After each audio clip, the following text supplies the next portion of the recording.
everybody, this is Sasha from Sexpert Talks, and today I am going to be interviewing Kimberly FiNix, who is a divorce coach. We're going to have an amazing conversation about everything related to relationships, transitions, and divorce. So welcome, Kimberly. It's so nice to have you here. Thank you, Sasha. Thank you for having me. I'm super excited to talk to you today.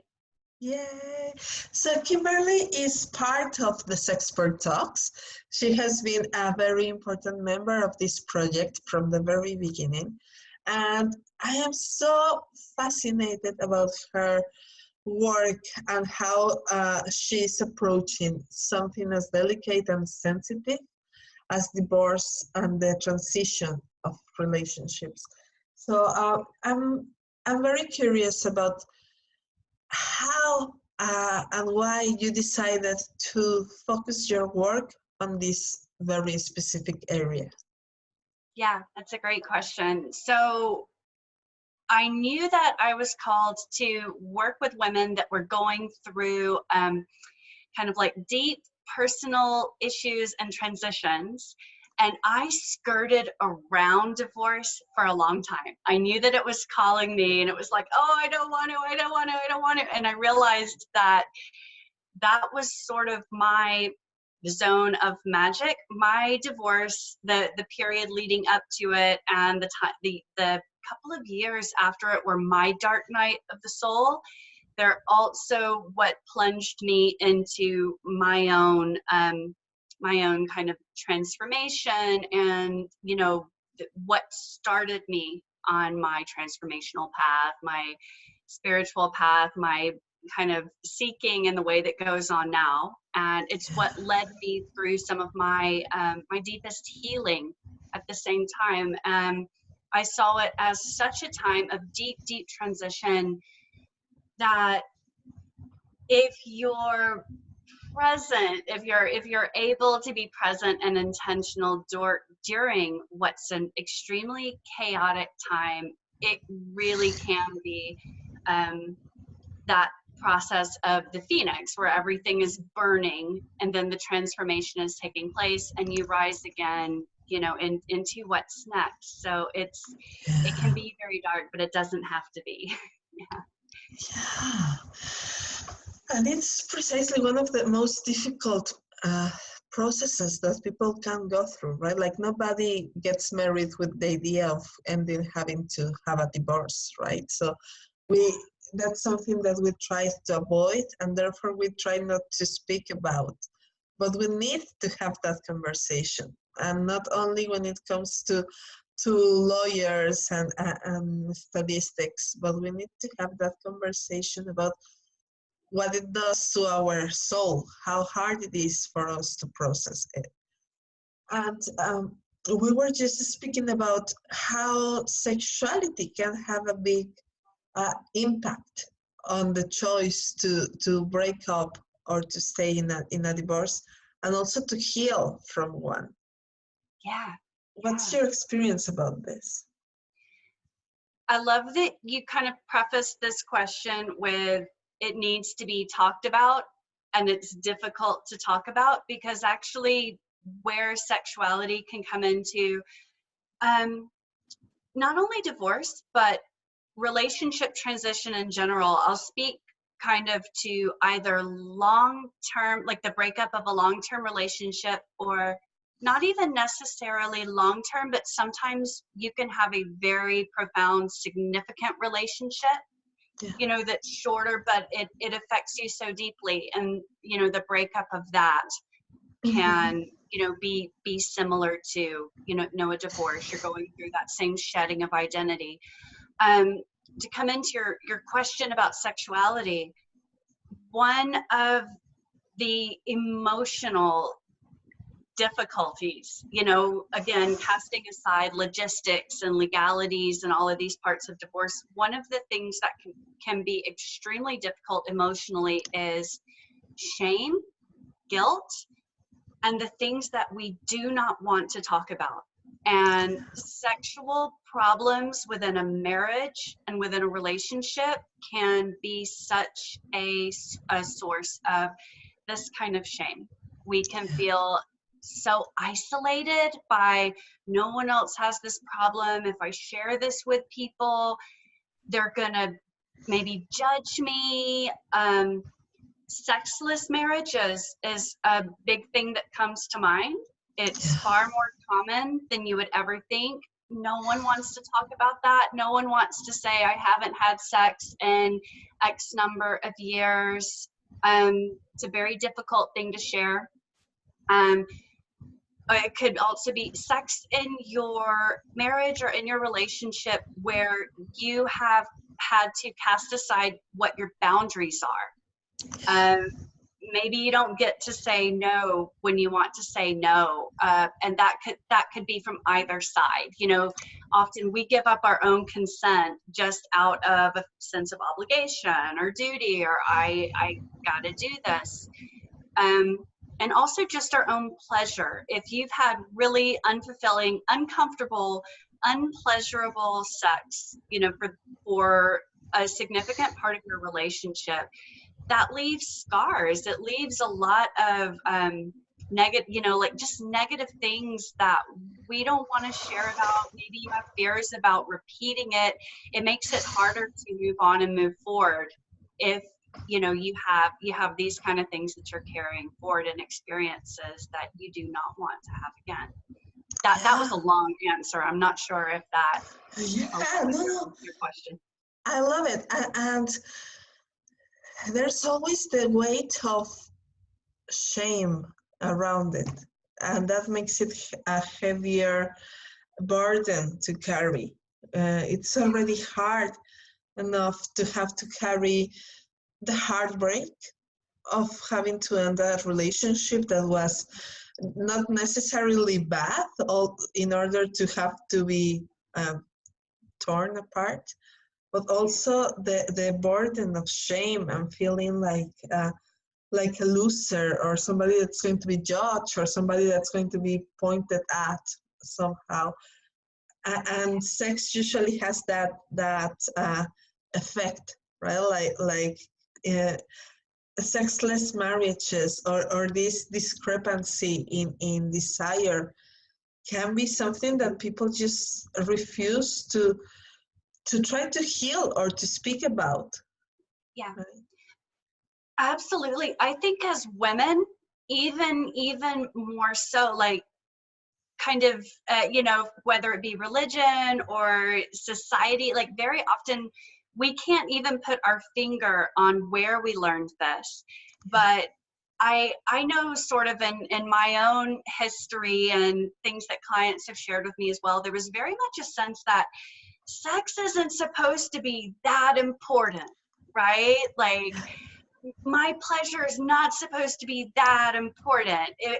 If I'm not happy with this part of my marriage, then I need to just bury that and get over that, because you know this is part of being a woman, you know, kind of get over that and move on. And the reality is it is such a huge part of us, and it is so important, and if we bury it and move on, it doesn't go away. It starts to create a lot of harm and damage and sadness and grieving that's going on inside us. And then if you can't even share the role that plays in your breakup, it's just further isolates you.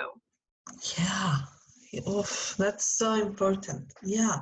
And the shame goes to men as well, right? Like I was unable to please her, or I was unable to like there is also a big burden on men. But I know you work mostly with women. So what does a woman expect when you work with her during this process? What can you do? How can you support her during a process like this? Yeah, thank you. And I just want to come back to really quick, I want to answer that, but thank you for acknowledging that it is really hard for the men as well. And I think that shame on the man's part, thinking, you know, about pleasure and desire, you know, lack of attraction and things like that, that can make the communication during the relationship or the communication around the breakup even more difficult. So yeah, thank you for acknowledging that it can go both ways for sure. As far as divorce coaching or being coached through a relationship transition, when I think about my work, there's sort of two main pillars that go into it. And one is looking at building your emotional resilience, because as you describe the emotions that you go through in that process, it's one of the most difficult and most stressful on all your layers of your life that you'll go through. So you've got the full emotional spectrum. There's anger, and there's sadness, and there's fear, and grief, there's jealousy, there's so many things that you can go through. So I work with my clients on how to process these emotions, how to feel them and release them in a way that feels manageable and safe.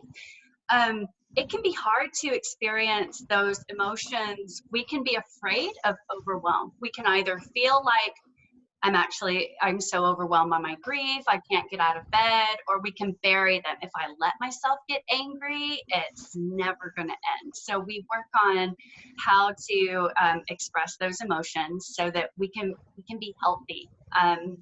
We work on it's really changing the relationship you have to those. So that's one part. The other part is looking at, it is that sort of FiNix process. What are the parts that are burning away, that we're like, okay, this can go. These are things that weren't working for me before. These are the parts of me that I would like to transform. What are strengths that I want to work on? What are areas that maybe were neglected in the relationship that I want to move forward with? And we look for really, what are your desires? It's individual to the client. What do you want for your life on the other side of this? As a coach, we look for the things that are stopping you. What are your usually subconscious beliefs and actions, often around worthiness, or there's fears going on, or there's things we picked up in the marriage or relationship itself, or even before, identifying those and working around them and getting the new beliefs and the new steps and the actions that are going to bring you forward into the future and the new stage of life that you want. I love it. And I think it's a couple of very important things that people barely ever have the opportunity to work with, right? Like this, dealing with all the different intense emotions, feeling them in a safe container, bringing them a safe container. I wish everybody that goes through such a painful experience would have the chance, or would give themselves the chance to be supported, because it's so important to have this support. Yeah. And then looking at what comes next, which can feel so difficult after a breakup, because there is so much pain that it's overwhelming to even think about the possibility of a future. Yeah. So I think it's so important. And what have you found to be the thing that people need the most during this process, when they are trying to connect to their emotions? That is such a good question. What have I found that people need the most when they want to connect to their emotions? What's coming to me, I think, is a deep sense, and this goes with the emotions and beyond, is a deep connection to self-trust, knowing that no matter what's coming, I've got this. I've got my back. I can hold myself through this. I can trust my instinct. I can trust my judgment. Really connecting or reconnecting to their self-trust. I love that so much. That's so important. I know somebody very close to me who's just going through a divorce, and I can see this sense of feeling so defeated. Like there is a it's so easy to speak about divorce in terms of statistics, like if it was something disposable, an easy choice. But the truth is that the experience seems eternal. It seems like to be ever going, even when in reality it's shorter, when it won't take forever, right? It has a beginning, a middle, and an end. The truth is that this end seems like so distant. Yeah. And I love the fact that you help them and that you speak about the importance of bringing this self-trust for the process so that they can walk through the long run, the Yeah. long marathon that it means to get divorced. It is so important what you said, because I think very often when people haven't been through it, we think about the legal part, and it's like, oh, well, when all that's done and dusted in court, then you're clear, right? You're fine. You can move on. And it's not. Like, I actually teach 5 different stages, and there's circles, like as you know, as a coach, like healing, there's layers and there's ups and downs, and it turns and it does this, and it's ironic in a sad way that in divorce, self-trust is what we need the most, and it's also what can be completely exploded and shattered, Yeah. in the process. So we work really hard on that in coaching, coming into the body and really learning again, what does my center feel like, so that I can return to that again and again and again to get through that marathon, as you said. And I want to pinpoint that. Just let me get my charger here. I want to signal that. That's so important. You connect back to the body, because when we are going through such a difficult experience, we get so many different advices and so many different views. Oh, you shouldn't. Oh, you should. Oh, you are, just get over it. Oh, you shouldn't get over it yet. Oh, just go this way, go the other, get another partner. No, don't get another partner. So it seems like whatever you do is wrong, and it just feels even more confusing. So what is the compass? It's the body, right? Yes. Yeah. And it's your compass, not everybody. Because, yeah, everybody else has their opinion and their advice, and it's not the coach. Like, the coach is not the advice giver. All the wisdom is in you. And so connecting to that wisdom and that truth, it's right there in your body. It's there. And that's so important. It's like you are not going to go and find somebody to tell you how to go through the divorce, but instead you're going to go to somebody to hold space for your wisdom and your needs and your own process, whatever it needs, right, in order to happen. Exactly. Like a good coach, they're now helping you navigate back again and again and again to yourself, deeper and deeper within, because you are the one that knows what's best for you. And it might not feel that way sometimes, especially when we're spiraling and thinking and going, but you're the one that knows how to do it, and you have the power to get there.